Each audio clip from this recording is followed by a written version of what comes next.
Al-Quran memperbolehkan suami memukul istrinya. Betulkah itu? Betul dan tidak betul. Kita lihat. Mana yang betul, mana yang tidak betul. Oke. Sekarang sebelum kita masuk pada rincian. Apakah dalam mendidik dibolehkan memukul? Orang berkata sekarang tidak. Tidak boleh. Bagus, saya juga setuju. Kalau dulu?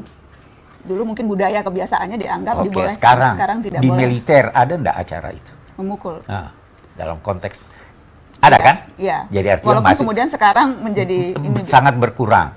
Perpeloncoan yang ada enggak pemukulan? Ya, walaupun tidak dibenarkan. Salah itu. Salah, oke, itu salah. Tetapi pada prinsipnya dulu itu dianggap wajar. Itu satu dulu. Nah, yang kedua, memang Al-Quran membenarkan suami memukul istrinya kalau dia sudah melampaui batas. Dalam konteks melampaui batas, pertama nasihati. Kedua, tunjukkan padanya bahwa suami sudah tidak senang pada istrinya. Nah, tingkat ketiga, tunjukkan pada istri yang membangkang ini supaya dia insaf bahwa dia sudah mulai benci istrinya. Bertahap kan? Nah, maka diizinkan pukul. Memukul ini ada syaratnya. Nabi bersabda, jangan sakiti, jangan tampar wajah, jangan mencederai. Pukulan sekedar pukulan yang tidak menyakiti wanita itu. Nah. Tapi arti kata memukul sendiri itu emang... Kita bagus pertanyaan ini. Al-Quran berkata bahwa orang yang berjalan di bumi ini itu dia namai memukul bumi. Seorang yang mendendangkan lagu di telinga anak dinamai memukul-mukul telinganya. Jadi sebenarnya kata memukul itu tidak harus diartikan dengan seperti pengertian kita sekarang. Tapi apakah ketika Al-Quran menggunakan kata memukul dalam konteks suami diperbolehkan dalam tanda kutip memukul istri itu sama dengan contoh yang tadi Abi berikan, memukul jalan atau justru sama? Katanya sama, Abi?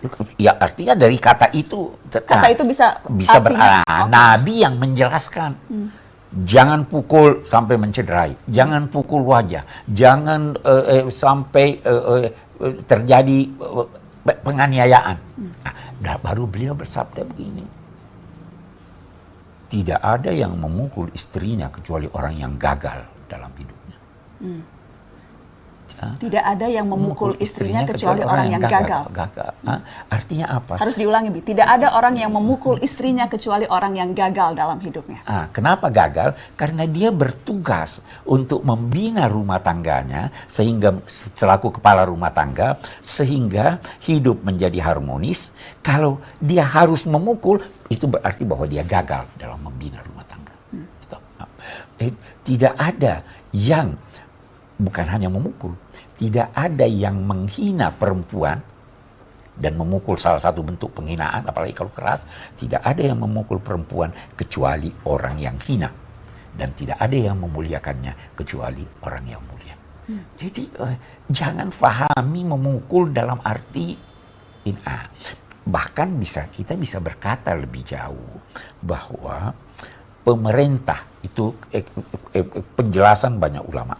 Pemerintah bisa mengambil langkah-langkah yang tegas terhadap suami yang menggunakan ayat ini untuk melampaui batas sehingga memukul istrinya. Jadi perlu ada tindakan dari pemerintah terhadap yang melakukan kekerasan terhadap perempuan. Apalagi kemudian menggunakan kekerasan dan dengan dalil pembenaran seolah-olah Al-Quran memperbolehkan. Itu dia punya salah dua kali.